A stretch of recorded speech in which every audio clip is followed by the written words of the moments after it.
My husband got me drunk on my wedding night just for his entire family to have a taste of me.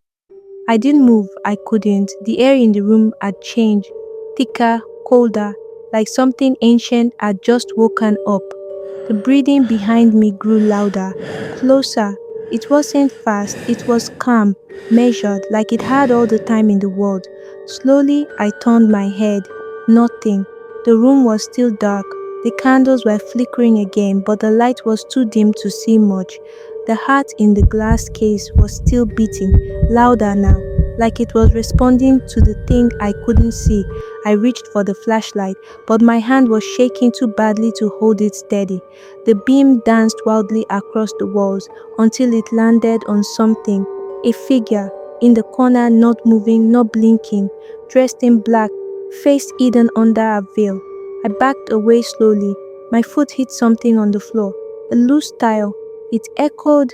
The figure turned, but it didn't walk. It glided straight toward me. I didn't wait. I bolted to the door, pulled, yanked.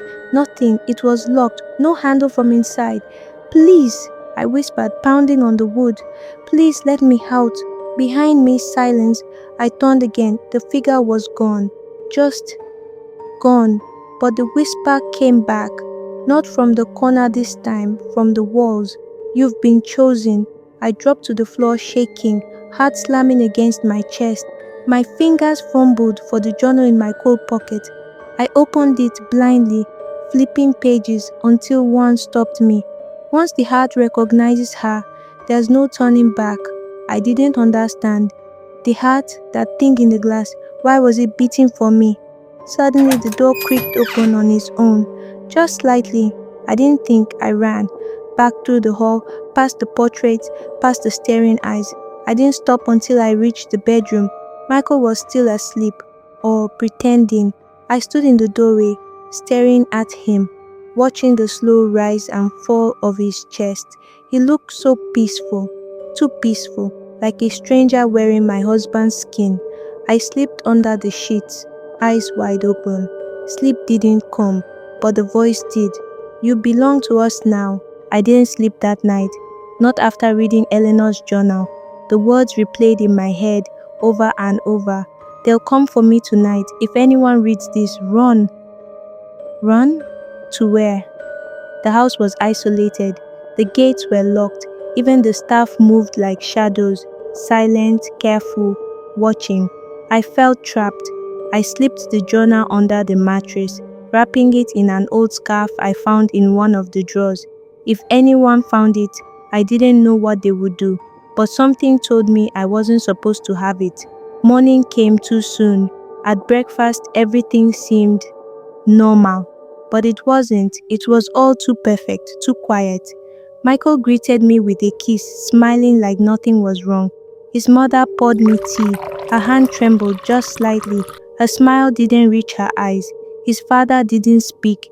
He stared at his plate the whole time, but I could feel his eyes on me, watching, measuring, and Vivian just smiled, softly, almost sadly. I couldn't eat. The food turned to ash in my mouth. I excused myself and left the dining room. I needed answers. That afternoon, I saw one of the maids, small, pale, always silent, walking toward the back of the house. I followed her, careful not to make a sound. She turned a corner, but when I followed, she was gone. I stood there alone, staring at a wall of old portraits. My eyes wandered, and then I saw it, a black door. It hadn't been there before. It didn't match the others. No handle, just scratches along the edge, deep ones, like something had tried to claw its way out. I stepped closer, drawn to it. Something about it felt wrong, heavy, like it was breathing.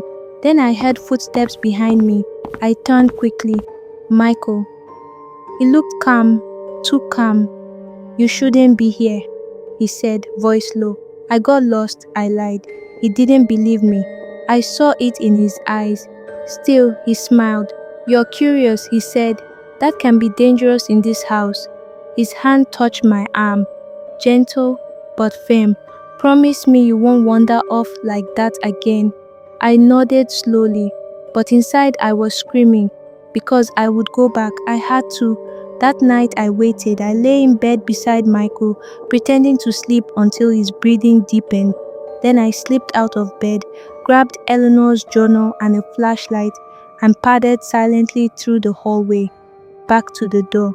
It was still there, still black, still terrifying. This time, it opened. The smell hit me fast, wet, old, rotten, like something had died long ago and had never been buried properly. The room was small, cold, candles lined the floor, their wax frozen in strange shapes. Symbols were drawn all over the walls, red, twisted, unnatural. I couldn't read them, but I felt them. They buzzed in my chest, like my body was warning me to run. And then I saw it. In the center of the room was a glass case. Inside it, something was beating.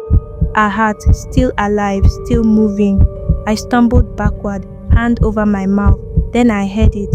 Not out loud, not in my ears, but in my head. A whisper. Clara. My name. I froze. My breath caught. The door slammed shut behind me.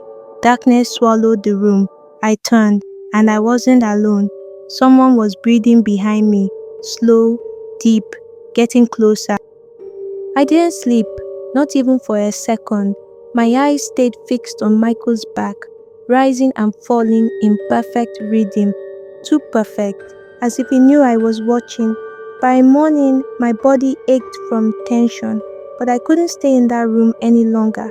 I needed answers, real ones, not whispers, not dreams.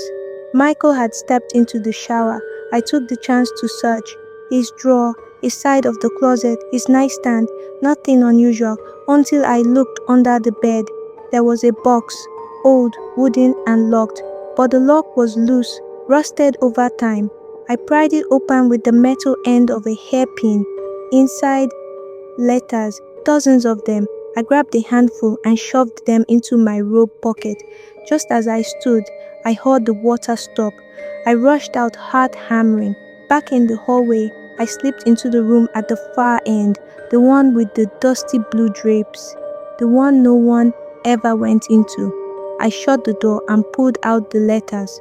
All of them were addressed to different women, all different names, all written in the same handwriting. Michael's.